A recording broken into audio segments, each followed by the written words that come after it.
G'day peeps, Ben Fewtrell here from on3legs.com. In this video I'm going to show you how to get silky smooth waterfall photos.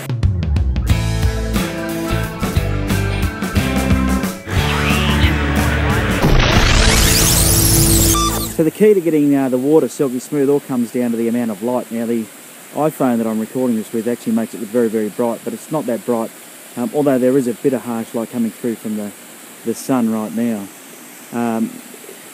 If you think about it like this, a fast shutter speed is what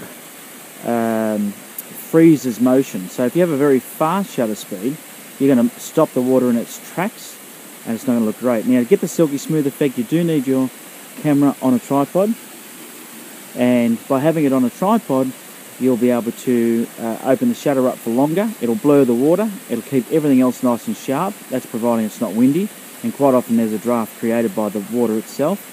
And I'll just show you my settings now here on the D800, just so you get an idea of what it is that that I'm using. And so I'm in total. Let me just get that. There we go. So as you can see, I'm in manual mode. So the M up the top left here, F9, and 1.6 seconds. Now when water's moving this fast, that's all you need is a second, and a second gives you a beautiful result. Just be careful not to blow out the highlights, because where the water is quite white will blow out very quickly. So my trick, or my tip when shooting a waterfall, is also just to underexpose just a little bit. But if we have a look, I'll fire off a exposure. I've got my remote in my hand. There we go, just did that one. As you can see, if I zoom in for you, you'll see that water is silky smooth.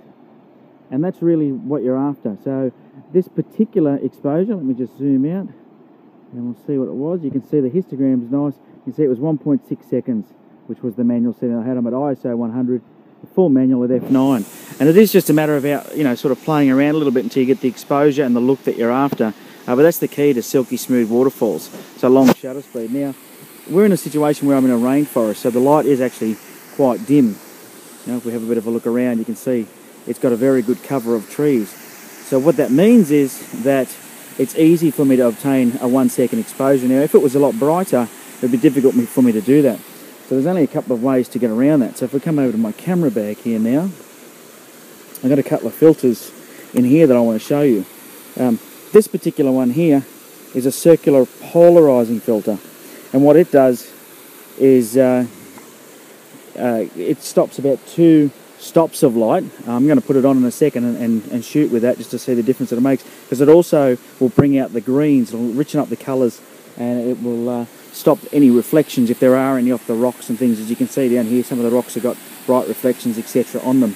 The other filter that I've got is this one here, and that's an ND filter, an ND 400. That's actually 8 stops, so that reduces my light by 8 stops, and that would, I'd be able to have my shutter open for probably 30 seconds or more with that filter, which is too long in this case. There is a little bit of movement in some of the ferns. I don't know if you can see that fern there's actually got a bit of movement, and so is the one near the waterfall, because the water itself, as I said, creates the draft, and you end up with things moving around and then blurry plants in your shot. Now you'll notice I'm on my tripod, very important, and I'm using a remote release.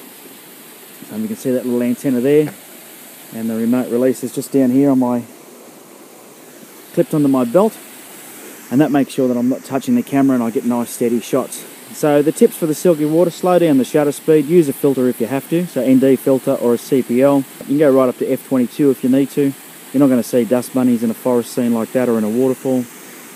So feel free to go all the way to F22 or whatever your lens will go to. Just it's called stopping it down. Stop all that light coming in, so you've got a longer shutter speed, and you'll find that you'll get much more pleasing results.